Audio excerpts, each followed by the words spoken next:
Саламатсыздарбы, түз эфирде ачык айкын программасы берүүнү мен Исмат Ибрагим Алпарам. Бүгүнкү чыгарылышта кошуналар көрсөткөн агрессия, тажик бийлигин күткөн дүйнөлүк сурак жана жаңжалдан кийинки жоопкерчилик тууралуу кеңири кеп кылабыз. Бизде конокто улуттук коопсуздук кызматынын төрагасынын мурдагы орун басары генерал-майор Марат Иманкулов жана Тышкы иштер министринин мурдагы орун басары дипломат Аскар Бешимов агайлар келип отурат. Чоң рахмат сиздерге убактыңызды бөлүп студияга келип маекке макул болуп бергениңиздерге. Алгачкы суроом Марат агай сизге болсун. Кабарыңыз бар, Тажикстандын башкы прокуратурасы Кыргызстандын аскерлерине карата аскердик агрессия деген айыптап кылмыш ишин козгоду. Буга биздин прокуратурадагы жообун узатып, согуштук агрессия деген билдирүү таратты. Сиз күч кызматында көп жылдан бери эмгектенесиз. Адис катары айтсаңыз, бул окуяга кандай баа бересиз? Эми бул тажик тараптардын жана прокуратура ушундай кылып аткан түшүнүксүз кайсы маалыматтын негизинде, кайсы доказательствонун негизинде ошондой агрессия деп айтып атат. Менин билишимче, мен алган маалыматтарга караганда, мына мен жана СМИлерден алып атабыз, интернеттен алып атабыз, ошол жерде болуп репортаж берип атышат көптөрү. Караганда, бу жерден тескерисинче тажиктер биринчи агрессия кылбадыбы. Эмне балянын баары эмнеден чыкты? Ошо жана суу бөлүштүрүүчү пунктта ал Кыргызстандын аймагында турган Кыргыздын хозяйствующий объектиси. Мына ошол экиге алып барып өз билемдик кылып, эч менен макулдашпастан батып видеокамераларды илип коюп, эки камераны илип коюп тургандан кийин ошо нарыкты ошол пайда кылды да. Эми ошо менен бүтмөк. Ал маселени бул ок атышмактуу ташыргыттырбай бүтүрүп койсо да болмок. Бирок андай көңүлү жок экени байкалып калбадыбы? Ошол экинин баары алып койсо эле, нааразы болуп атканда макул алып коелу, анан кийин эми сүйлөшүп алып туруп чечели деп барганда, аны эки жанагы ошо башкарып аткан, сууну башкарып аткан эки чарбалык жетекчилери эле өзлөрү акырын чечишмек. Эгерде кандайдыр буга чейин сууну бөлүштүрүп келген, канча жылдан бери пайдаланып келген, дагы канча жылдар пайдаланат. Эми ошол экини провокатор катары, провокация катары, ошо основа берди да провокация кылгангачы. Ошону алып койбостон кыжырлантып, элдерин нааразычылык кылып, анан ошол жерден бири-бирине менен сөгүшүп, урушуп, баягы муда болуп келген окуяда эле, анан кийин ташырыта баштады. Ошо ташырытып атканда тажик бийлиги өздөрүнүн жарандарын алып келип токтотуп калыш керек эле. Биздикилер дагы токтотуп калыш керек болчу ошондо. Анан биргестен таш менен кошондо мылтык атыла баштады. Мылтык биринчи ошо Тажикстан тараптан атылбады. Биринчи охотничье оружие менен атып атат деп кетти. Андан кийин автомат атырай баштады. Анан ответ анан биздин жана чек дагы анан аларга жооп кайтарып атыша баштады. Но бир өзгөчөлүгү, билесиздер, бул чек ара ушундай конфликттеринде оор куралдар такыр пайдаланбайт. Бул өтө татаал нерсе, өтө мындай опурталдуу нерсе. Бул чек ара конфликти чоң согушка айланып кетиш жагдайлар бар. Ал мына 14-жылы январь айынын башталышында дагы ушулар бир миномет менен аткылаган. Миномет менен аткылап, ошол жерде бир вышканы атып, ошондо дагы Кудай сактап, анда көп жаракат албай, каза болбой калган. Мына бу жердеги ошо миномет менен аткылай баштады. Гранатомет атып аткан видео кадрларды көрдүк. Вертолет келип, вертолеттен жанагы вертолеттин ракеталар менен, земля воздух менен атып баштады. Биздин чегара пост заставанын зданиясын атышты. Мына азыр бир ракетаны мектептен таптыр. Бул деген кандай бул? Агрессия ушулар кылып атат да. Эгерде ошол жерден алардын максаты чырды токтотот, сизде ушу гранатометтерди, минометтерди ачыш керек. Миномет деген мейли ата албайсың ал. Кой берет, бүттү, ал жарылат. Бир жерге барып түшөт. Ошол жерде ал эмени да тандабайт. Аскер кызматы турабы, же жөнөкөй жергиликтүү адамдар турабы, же там турабы, эмне турат, тандабайт. Жарылат да бүттү, снарядтар менен тегерегиндеги радиуста, бир нече метр радиуста болгон баарын талкалап, баарын өлтүрө берет. Мына ошону пайдаланган эле өзү опурталдуу болчу да. Ошону мен таң калам да, ошондо да 14-нде да биз айтканбыз. Бул кандайча, биз буртугандай болгон кошуна элбиз. Эмне деген кыйынчылыктарды чогуу көрүп жүргөн эмеспиз. Керек болсо алардын эгемендүүлүгүн сакташ үчүн биздин жокерлер ошолордун чек арасын барып Афганистанда кайтарып турган да бир нече жыл. Буларда болгон жарандык согуш болуп аткан кезде алардын канча деген качкындарын алып келип биз бакпадык белек бияка. Мына биз билебиз ошол эки кезди.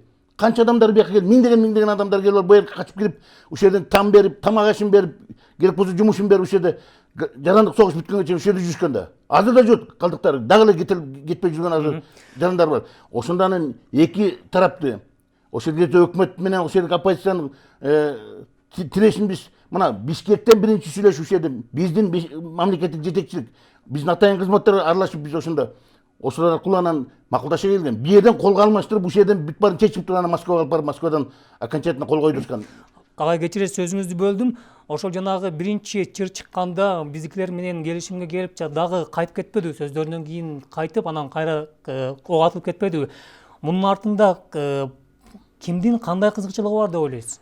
Эми бу жерде ачыктан ачык эле билинип калды. Бу жерге чоң деле анализдин кереги жок болуп калды. Анткени мен мына ошо конфликт башталганда эле биздин губернатор, Баткен губернатор Суаналиевдин сөзүнөн угуп калдым.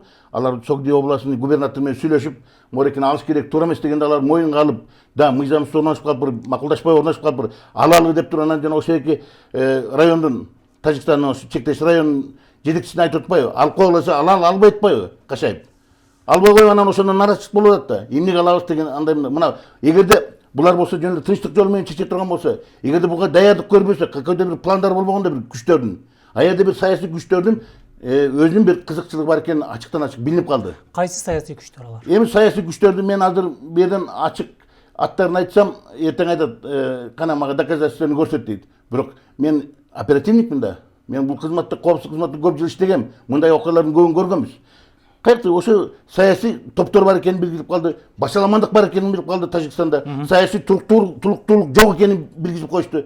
Бири айтса бири кылбай. Аяк уже боевиктер да келип келди. Мынакей илгери 2009-2008-2009 жылдары билесиңер, Баткенде жана террористтер бизге Баткенге кирип келбеди эле. Ошондо террористтик организациянын ичинде аралашып жүргөн ошол эки жана кошуна райондон уюгу болгон. Ошондон көптөр, абдан көп адамдар ошол жерден кошулуп, мына ошолор дагы эле жүрөт азыр. Азыр Афганистан ИГИЛдин составында мына азыр Афганистандын түндүк провинцияларына келип алышты, Сириyaдан качып келишип. Азыр ошол жерде даярдыкта жүрүшөт. Мына ошол топтор азыр дагы эле ошолор жүрөт. Мына ошолор аралашып, ошолордун менин чоң күмөнүм бар, аны териштириш керек. Ошолорду пайдаланып туруп, бир саясий күчтөр, Тажикстандын атайын саясий күчтөр пайдаланды дагы ошолордун аркылуу анан жана провокацияны уюштурду. Андан кийин аларга кошулуп анан жанагындай чек ара күчтөрү, куралдуу күчтөрү, жана ор техника менен кирип келип, эми да өздөрүнүн чек арасында ачып атты. Биздин айылдарга кирип барып алардын үйлөрдүн жана 107 тамды талкалап, мектепти талкалап, эмне кереги бар алардын баары? Бул эмне агрессия эмеспи? Вот настоящий агрессия деп ушуну айтат да. Биздин чек арачылар да барып туруп тигилер атып атканда алардын заставасын алып алдык деп билдирип берди. Ну, андай болсо тигилер токтотолу деп баргандыр. Мына аны териштириш керек. Бирок биздин территорияга кирип алып 2 күн ошол экени тамдардын баарын талкалап, аткылап, өрттөп канча киши, мына бизде 36 киши каза болду. Ошонун ичинде 3 аскер кызматкери. Бул деген агрессия эмес эмне экен анан? Анан ушул экени эми мунун баары тең азыр мына токтоду. Бул стабилдүүлүк керек бизге. Бул ошол жерде ким болду? Муну аны азыр териштирүү аягы билинсе, териштирүү анда билинет. Ким кызыктар эле, кимге керек эле, ким муну баштады, ким ошого буйруктарды берди, ким аттырды? Мына ошолордун баарын териштирип, баары тең жазасын ала тургандай кийин тыянак кылыш керек. Эгерде биз ушуга келбесек, мындай окуя эртең болбойт деп эч ким кепилдик бере албайт. Агай, бул боюнча дагы улантабыз. Аскар агай, сизге кайрылса, мына 30 жылдан бери мындай тажик-кыргыз ортосунда мындай ачыктан ачык атышуу болуп тур да, мындай ачык чабуул болуп тур да. Бул жерде кандай түшүнсөк болот? Ушундай чыңалууга алып барбай, мындай дипломатиялык каналдар менен маселени мындай жөнгө салганга болбой калды беле? Болбой калган. Неге дегенде бул окуя жөндөн жөн болгон жок. Бул окуя азыр белгилүү, жакшы баарына белгилүү эле болуп калды. Астын ала армейский спецоперация жүргүзүүдө. Неге дегенде оор техниканы алып келди. Минометтерди, гранатометтерди, БТРлерди алып келди. Алга канча убакыт керек? Азыр эле Ким алып келди? Тажик тарабы ошону азыр окопторду биздин территориянын ар жагында туруп алып, окопторду даярдап, ошол бүт аскердик чоң бир регулярный армия деп коет. Аларды алып келип, анан ал жерде бизде чек ара жок, билесиңер, азырынча такталып элек. Чек ара жок, жер талаш, суу талаш, жай талаш. Ал жерде шылтоо табыш оңой эле. Ошон үчүн тажик бийлиги астын ала ошону билип, анан астын ала өзү басып келди бизге, агрессия кылып. Анын эле түшүнүктүү кандай максаттары бар эле. Анын максаттарынын ичинде биринчи ички максаттары азыр бар эле талдоочулар айтып атышат. Тажикстанда Мураскер деген операция кетип атат. Неге дегенде баланы өткөздү. Аны ошондо бийликтен аброй түшүп, социалдык экономикалык абал оор болуп, айрыкча пандемия боюнча көп миграция болуп, анан ошонун ичинде бийликтин дагы бул кыска мөөнөттө бир чоң согушта утуп алабыз, анан ошону менен элдин духун көтөрөбүз, биздин элди бириктиребиз деген бир ыкмасы. Экинчи ыкма эмес, максат. Бул 2012 жылы Өзбекстан менен Тажикстан арасындагы ушуга окшош Фархадский ГЭСте болгон окуя. Ал деген биздин головной суу саткычты, суу бөлүштүрүүчү жайды аны басып алыш. Экинчи Аксай Тамдык коридор Варухка кылыш. Биз кыргыз тарап ар дайым сүйлөшүүгө мен 8 жыл катышып келдим. Биз дайыма чек ара тактоо боюнча деп алар менен сүйлөшөбүз. Алар айтат, жок, бул чек ара тактоо эмес, бул территория деп. Алар ушул убакка чейин эле ошону келди. Ошон үчүн булар ушул кыска мөөнөттө согушту баштады. Ошон үчүн бизде алардын регулярдык армия кирип, биздин мектептерди талкалап, жөнөкөй курал жарагы жок элди басып, аларды аткылап, үйдү тоноп, неме кылып, ачыктан ачык агрессия жасаганы эми көз эле көрүнүп турат. Каракчылык болду. Көрүнүп турат да. Бул өзүнчө бул сценарий. Сөзсүз түрдө бул жерде эми көп нерсени айтса деле болот. Бул Тажикстан өзү жаңгыз мындай операцияга эч качан барбайт эле. Ишенимдүү башка ири өлкөлөрдөн бир ишенимдүү макулчулугун албай сайын. Ким ал ири өлкөлөр агай? Эми карап көрүңүз. 29-нда Душанбеде ошо ЕКК уюмунун коопсуздук катчылардын жетекчилеринин кеңеши өтүп атат. 29 күнү. 27-синде Орусиянын коргоо министри Шойгу келип атат. Адам 4 күн мурун Тажикстандын коргоо министри Иранга барып, анан ал жерде билдирүү жасап, Иран жалпысынан ар кандай техникалык башка көмөк көрсөтөбүз деп. И 4-үнчү бул Американын баягы Госдептин билдирүүсү майдан баштап биз Афганистандан чыгабыз деп. Ушул жалпы коомчулук бир өзүнчө бир геосаясат бир түзүлүп калганы, анан ошонун ичинде Тажикстандагы ушу пайда табышын жолунда бизди курмандыкка уруп атканы ошол. Анын негизинен биз үчүн чоң сабак Тажикстан ачыктан ачык бизге көрсөтүп койду. Чек ара арабызда келишпеген маселелерди алар күч менен чечүүгө даяр. Эч бир дипломатия, сиз айттыңыз го, эмнеге дипломатия чара ок атышып, БТРлер кирип, танкылар, кайсы дипломатияны айтып атасыз? Биз 30 жылдын ичиндеги кандай гана келишим түзбөдүк? Түбөлүк достчулук боюнча, ишенчилик боюнча, бири-бирибизге зыян келтирбеш, калган бүт тармактар боюнча келишимдерибиз бар. Ошолордун баарын бузуп, бизге ачыктан ачык кол салганы. Түшүнүктүү агай. Эми ушундай тажик тарап ушундай позицияда экен. Кыргызстан мындан кийин кандай позицияны карманыш керек? Дипломатиялык жол болбой калыптыр. Башында сиз айттыңыз, жакшы. Тажикстан ген прокуратурасы иш козгоду биздикине деп. Биздин деле тараптан ушундай иш козголду. Бул маалыматтык согуш жүрүүдө. 3 күн согуш болду. Эми анан кийин жыйынтыгында азыр маалыматтык согуш болуп атат. Бүгүнкү учурда биз чынында айтып атканда аз-маз уткузуп атабыз. Не дегенде, дүйнөлүк коомчулукта калыптанып калган ой.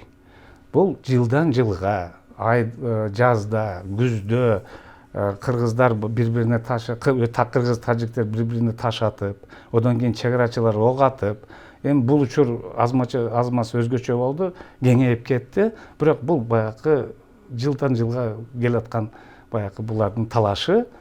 Ошон үчүн жыйынтык эки тең тарап күнөөлүү. Эки тең тарап күнөөлүү. Ошол азыр дүйнөлүк эл аралык коомчулукта ушундай ой. Алар бизге агрессия кылган. Анда себептери бар.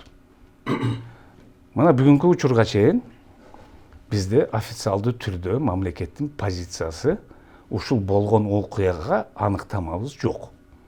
Бул эмне болду? Эмне үчүн? эмне үчүн эмес. Бул окуя эмне болду? Окуя болгондо бул эки таң тарап биз дагы күнөөлүүбүзбү ушундай бир бийлигибиз карабай же бир нерсе ошо элди кармай албай алардын коопсуздугун кылбай ушинтип жөн эле баягы урушуп кеттиби?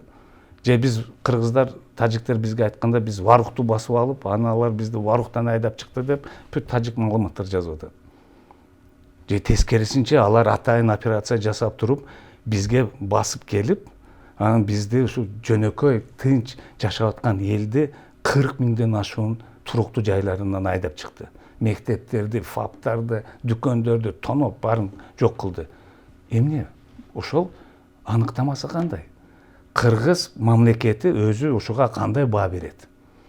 Бул биринчи кадамыбыз. Эмне дегенде, качан биз өзүбүз баа бербесек, биз эл аралык коомчулукка кайрыла албайбыз. Алардан дагы бир туруктуу, алардан көз карашын дагы ала албайбыз. Эми өзүбүз аныктай албай атсак, өзүбүз айта албай атсак, биздин деле генералдык прокуратура чыгарды. Бул аскердик агрессия. Бул биздин жерди басып алуу, бул биздин эгемендүүлүккө, биздин туруктууга болгон чабуул деп чыгарды. Бирок бул бир кылмыш ишинин негизинде. Генеральный прокуратура элдин атынан сүйлөй албайт. Эми жалпы мамлекеттерде баарына эл деген баягы шайлоого катышат, депутаттарды шайлайт, депутаттар өкмөттү шайлайт, президентти шайлайт. Ушул бийлик бутактары элдин атынан сүйлөгөнү.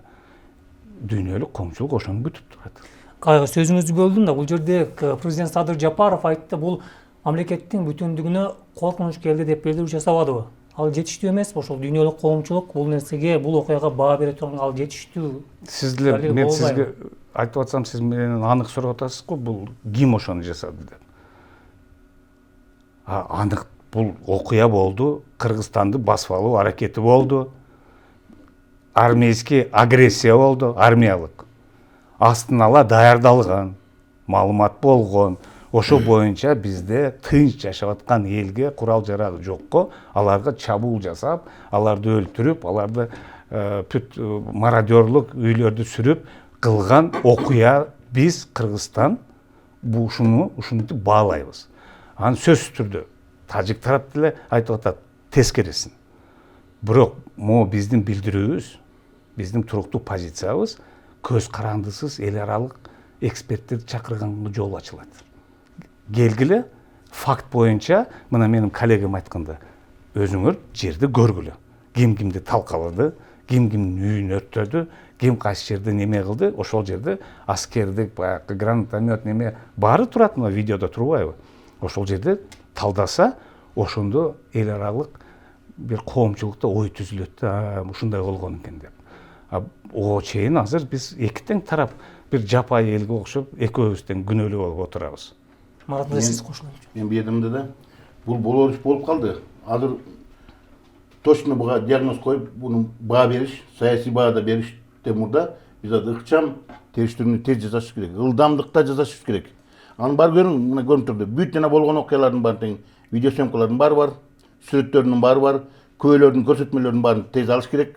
Ошонун баарын тең алып чыгып туруп, топтоп туруп, анан кийин предварительный тыянакка келиш керек. Кандай болгон? Кимден биринчи башталган, канча ошонун кесепетинен канча деген чыгым болгон, канча деген өлүм болгон, канча деген адамдар жарадар болгон, ошого ким күнөөлүү деген предварительный итокту биз чыгарышыбыз керек да, ошого карата биз саясий баа бериш керек биздин мамлекет. Ошону алып чыгып туруп биздин коомчулукка эле эмес, дүйнөлүк коомчулукка алып чыгыш керек. Керек болсо эл аралык уюмдарга алып чыгыш керек. Регионалдык уюмдарга, керек болсо Бириккен Улуттар уюмуна чейин ошо жөнөтүш керек. Анан ошондо билинет. Анан мен дагы бир айткым, бул Тажикстандын жанагы ошол жерде жүрдү, жанагы атайын кызматтын жетекчиси кол коюшуп жанагы жүрүштү. Ал жерде такшалган билимдүү адамдар отурат. Мен билем алардын баарын, ал коллегаларды. Бирок ошолор кантип ушуга жол бергенге мен таң калып атам да. Алар билет эле, мунун аягы жаман менен бүтөт. Эгерде алар азыр Тажикстан тарап биз тактикалык утушка ээ болдук. Эмне болсо да биз буларды кичине эметтик деп эмесе, булар абдан жаңылат. Булар стратегиялык жактан өтө чоң утулушка дуушар болушту булар. Мен бул эмне себебин айтып берейин. Мынакей азыр эмени айтпай калдыңыз сиз. Ошол эле кезде бул жана бизде жаңжал чыгып аткан, конфликт болуп аткан кезде Душанбеде коргоо министрлеринин кеңеши болуп аткан. ОДК мамлекеттердин коргоо министрлеринин кеңешмеси болуп аткан. 3 күн мурун. Билесиңерби, эмне үчүн ошо тиги коопсуздук кеңештин катчыларында жыйын болуп атат. Эмне себептен ошо Душанбеде болот, эмне үчүн именно ушул маалда болуп аткан. Билесиздер, бунун себеби бирден бир себеби бизге регионго, жалаң эле Кыргызстанга эмес, Тажикстанга дагы, Өзбекстанга да, Казакстанга, мына биздин регионго, керек болсо Россияга дагы чоң коркунучтар менен чакыруулардын бири Афганистанда болуп аткан процесстер акыркы. Мына чекесин айтып кетти Аскар мырза. Мына Американын Кошмо Штаттары президенттин чечими менен мынакей азыр уже майдан баштап контингент полностью чыгарыла баштайт да, мына сентябрдын 11-ине чейин баарын чыгарып кетебиз деди. Алар менен кошо ошо декен коалицияда жүргөн башка батыш өлкөлөрүнүн куралдуу күчтөрүнүн баары тең Афганистанда чыгат. Чыкканда эмне процесс болот аерде? Чыкканда аерде азыр Талибан менен ким өкмөт тирешип турган кез. Талибандын күчү көп. Өкмөт азыр бир 40% эле, 30-40% эле Афганистанда, Кабулдун тегереген кээ бир провинцияларда эле алар көзөмөлдөп турат официалдуу. Чыгаар менен баягы 2001 мурда болгон окуядай болот. Баягы кимди алып кеткен Нажибулланы алгандай эле талиптер муну да тез аранын ичинде бийлик алат. Мындан эч камсанабыз болот. Вероятность буларга абдан көп. Алар алат дагы, а бирок алардын көмөгү менен, ошо талибандардын, экстремисттердин көмөгү менен, а Талибан биздин Кыргызстанда жана биздин Орто Азия чөлкөмүндө, Россияда дагы кара тизмеде турат алар. Террористтик уюм деп табылган. Ошол эле жана Игил сыяктуу исламский движение Узбекистан, исламский джихад деген уюмдардын катарында булар дагы террористтик уюм катары. Мына ошолордун көмөгү менен ошо азыркы Афганистандын түндүк провинцияларына жайгашып, ошол жерде өзүнүн катарларын көбөйтүп машыгууларды өткөзүп аткан Игилдин жана башка террористтик уюмдардын катарында мына биздин Орто Азия мамлекеттеринен чыккан жарандар жүрөт. Миңдеген бир нече миң адамдар ошол жерде курал жарак менен жүрөт. Мына ошо Талибандын жардамы менен, ошонун көмөгү менен алар бияка чабуул жасашы мүмкүн. Баягы 2009-дан да чоң чабуулдар болушу мүмкүн. Анткени дүйнөдө чоң процесстер жүрүп атат. Эми анын баарын элге кантип түшүндүрүшпөй, көп убакыт керек. Чоң процесс жүрүп атат, ошонун ичинде биздин региондо да чоң эмелер. Ошондо үстөмдүк кылабыз деген кызыктар биздин Орто Азияда чоң пожар болгонго, жана Карабах менен Карабахтагы Азербайжан менен Арменияда болгондой, Сирияда боло турган окуядагыдай окуяларды ушул жерде тутанып кетсе деген 2 көзү 4 болгон күчтөр бар.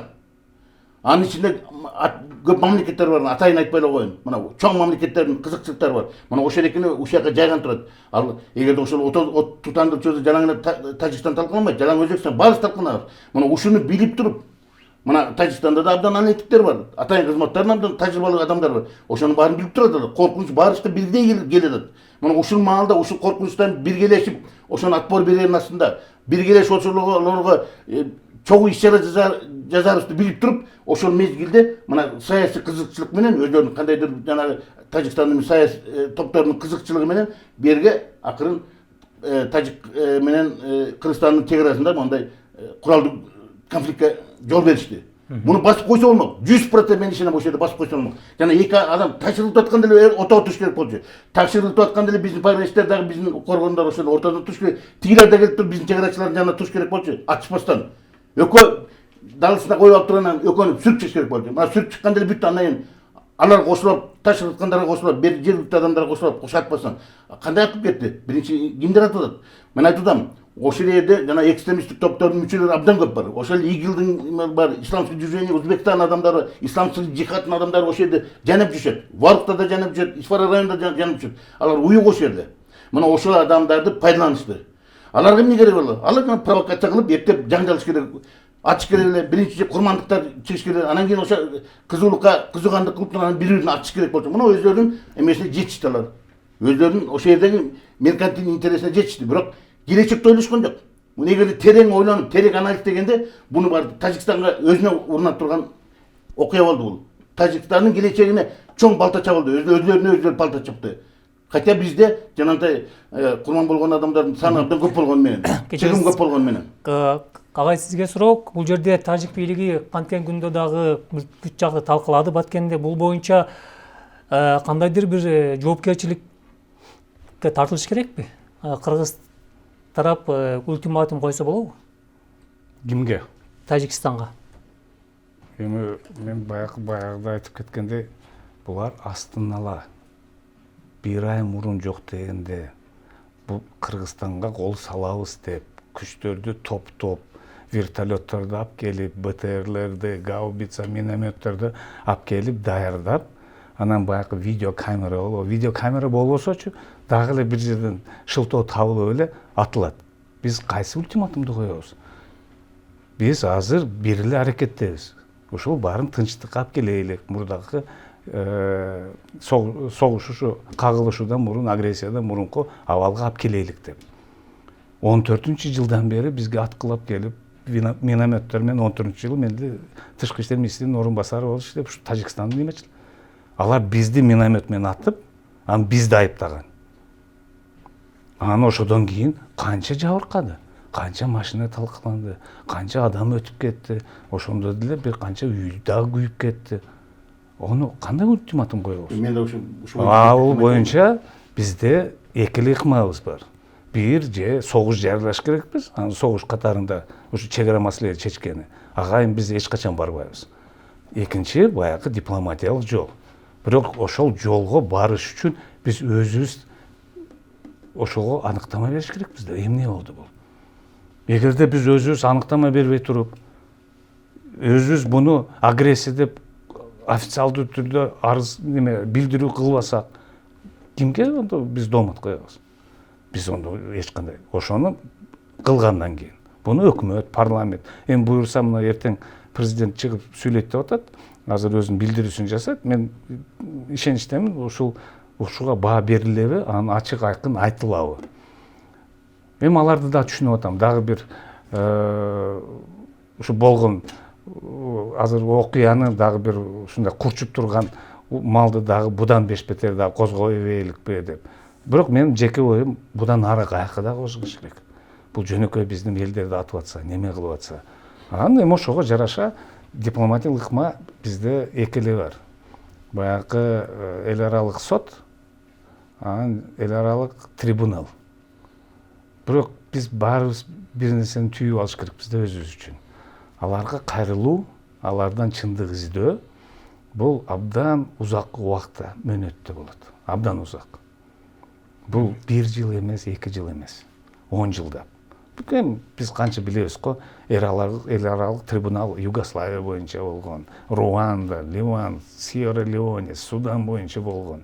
Ошол эле Красный Кхмерлер боюнча олар канча миллион адамдарды жөн эле геноцид кылып ийишкен. 10 жылдап болот. Ошону биз билип алыш керекпиз. Экинчиден аларга бир мондай доомат коердон мурун биз канча иликтебейлик, канча кылбайлык эл аралык коомчулукка ишенбейт. Ал көз карандыз биздин баягы келип өзүдөрү көзү менен көрүп, ошол өздөрү анан доклад жасамай сайын. Түшүнүктүү агай, азыр мына окуя дүйнөлүк коомчулуктун да көңүл борборунда болуп турат. Кечээден баштап эл аралык журналисттер келди Баткенге, окуяны чагылдырып атат. Мындан тышкары жарандык активисттер ошол дүйнөлүк коомчулукка кайрылып, жана эл аралык соттун прокуроруна арызданып жатышат. Социалдык тармактар аркылуу ошондой эле арыз жазып жакында жөнөтүшөт экен. Ошол тууралуу кыска видео кайрылууну көрүп алалы, андан кийин талкууну улантабыз. Сания Тактагазиева деген юрист кызыбыз бар. Ошол эл аралык кылмыш сотуна кайрылып атат. Биз колдоп атабыз Санияны. Азыр эгерде кайрылганда ал жаран катары кайрылып атат. Анын кайрылганы бул туура кадам. Бирок адам кайрылганда, жеке адам кайрылганда бул бир кайрылуу, мамлекет кайрылганда бул эки кайрылуу. Ошондуктан бүгүнкү күндө жарандар бизден көп болсо onu кайрылат же кээ бир уюмдар. Алардын баардык кайрылуусу топтолуп бир болуп каралат. Каралган негизинде эл аралык кылмыш сотунун берген чечими биз үчүн сунуш катары кабыл алынып калат. Эмнеге дегенде биз суверендүү, эгемендүү өлкөбүз жана бизде баардык чечилген суроолор бир гана ошондой контекстте чечилет дагы. Ар бир эгемендүүлүгү бар өлкө кандай чечим чыгарса, ошол мыйзам өлкөнүн ичинде жана башка өлкөлөргө чечими таралат. Ошон үчүн дагы биз эгемендүү өлкөбүз. Бул жерде бир гана ушундай чечим. Жарандык активисттер айтып атат, биз жаран катары кайрылдык деп атат да. Эгемендүү мамлекет катары бийлик башында тургандар официалдуу билдирүү менен чыгышы керек деп атат. Биздин бийлик эмне үчүн карманып турат? Мына да бул жерден мен жана дагы бир кайталайм. Биз ошондой кайрылуулар жөнөтүш үчүн Тажикстанга болобу, эл аралык уюмдарга жанагындай эларак сотко кайрыларының мурда биз анардын баарын тең далилдеп беришибиз керек. Биз далилдеш үчүн биз иликтөө жүрүшүбүз керек. Иликтөөнү тез аранын ичинде бүтүрүш керек, аны созуп отуруп албаш керек. Тез иликтеп, мен айтып атпаймынбы, бат сүрөттөрдүн баарын алып туруп, көбөлөрдүн баарын сурак менен бүт баарын далилдеп, видеолордун баарын ордуна коюп туруп, анан материалдарды топтоп туруп, анан биринчи биз Тажикстанга беришибиз керек.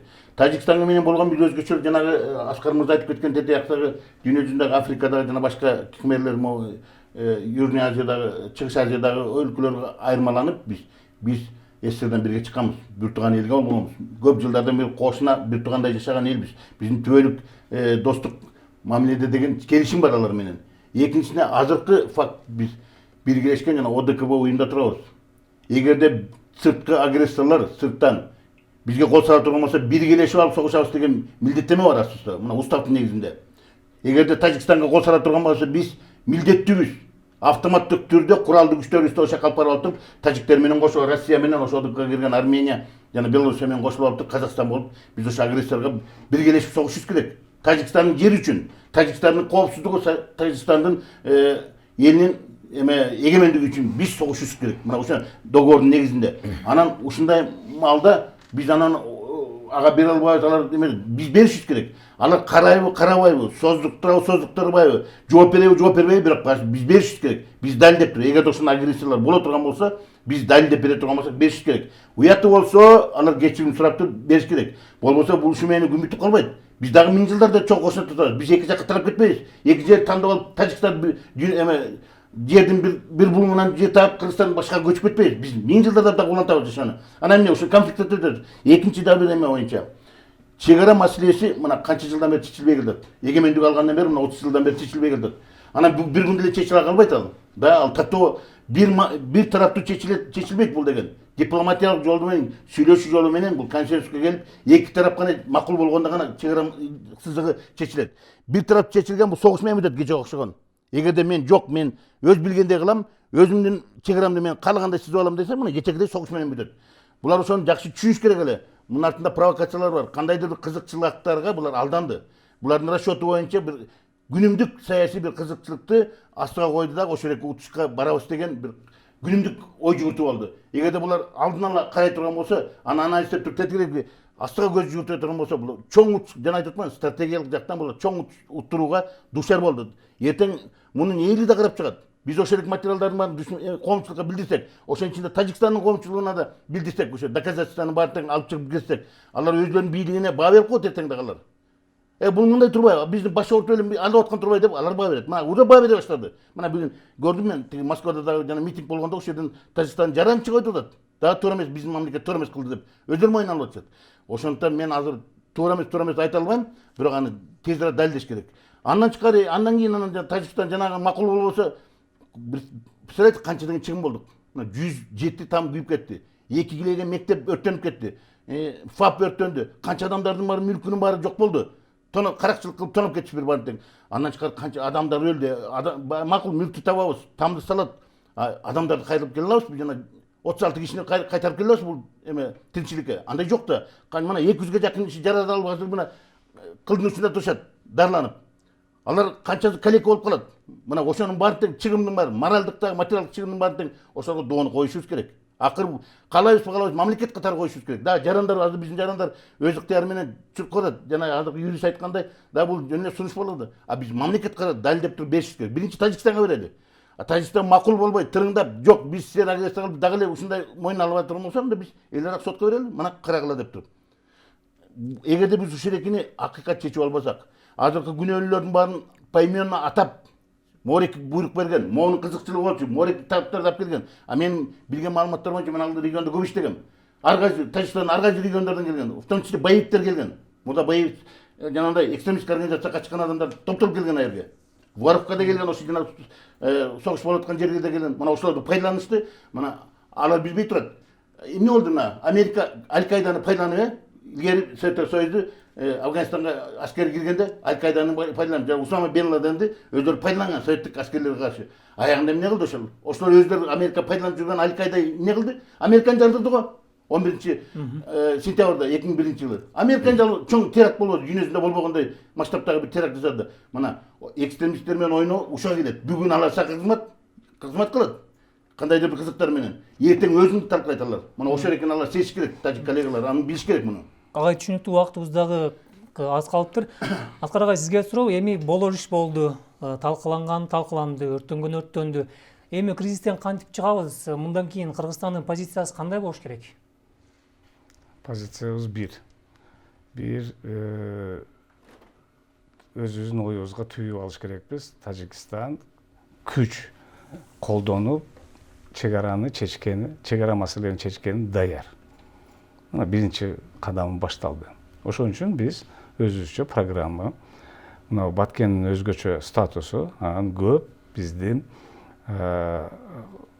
аскердик биздин бөлүмдөрүн бүт баарын ошол түштүккө аларды которуп, ошол эле Баткенде милитаризованный зона кылып, ошол элдин коопсуздугун ошол жерде кепилдигин берип, камсыздап бериш керекпиз. Бул биринчи кадам. Болсо азыр коркунуч бар, эл кайтара көчүп келбейт баягы жерлерине. Неге дегенде 14-жылдан баштап миномет атышы 14-жылы. Биз канча жолу Тажикстан тарабын баягы намысына, баягы уят кылабыз деп материалдарды берип, алар бизге бир эле жооп берди, кечиресиңер орой боюнча. Айтканым үчүн, өзүңөр акмаксыңар, өзүңөр айыптуусуңар. Бизди миномет менен аткылап, анан бизди айыптап. Азыр деле ошол 14-жылдан бери канча келишимдерге таянып, канча аларды намысыңар барбы, бетиңер барбы деп канча жолу айтып атып, эчтеке жеткен жокпуз. Бирок биз бир нерсени өзүбүз үчүн да билип алыш керекпиз. Бул болуп аткан режим өзүнчө, эл өзүнчө. Бул Рахмон режимдин кылып аткан иштери. Мен да ушул Кыска кошумча кылып биз азыр эгерде биз туруктуу, стабилдүүлүү кырдаалды кармай жүрсек чек арада, мен аскер кызматында жүргөн военный адам катары мен биринчи айтышым керек эле, ошол жерде аскерлерди токтош керек, техниканы токтош керек деп, бул жаңылыштык жол. Эң надежный путь булар менен стабилдүү кармаш. Биз айдан болгон куралдуу күчтөрдүн баарын наоборот алып чыгыш керек. Тажиктерди алып кетиш керек, бизди алып кетиш керек. Аны көзгө коюп, жанагы мындай провокация болгондой болбош керек. Биз алар менен уже осознанно билип, биргелешип, жанагындай кызыкчылыкта ошо стабилдик кармашыш керек. Эгерде ошол жолго тажиктер барбай эле аскер күчтөрүн ошол жерден дополнительно кармап тура бере турган болсо, арга жактан анан биз дагы ошол аскерлерибизди ошол жерден күчөтүш керек да, ошол жерден кармап туруш керек. Необходимо оборона болот, оборона кармай тургандай биз күчтөр болуш керек айда. Чоң рахмат, курматтуу телекөрүүчүлөр, сиздер Ачык Айкын программасын көрдүңүздөр. Бүгүнкү талкуудагы темабыз тажик бийлигин күткөн дүйнөлүк сурак жана чек арадагы чыр боюнча болду. Бизде конокто улуттук коопсуздук кызматынын төрагасынын мурдагы орун басары генерал-майор Марат Иманкулов жана Тышкы иштер министринин мурдагы орун басары дипломат Аскар Бешимов агайлар болду. Сиздерге чоң рахмат, ишиңиздерге ийгилик каалайм. Берүүнү мен Исмат Ибрагим алып бардым. Саламатта туруңуздар.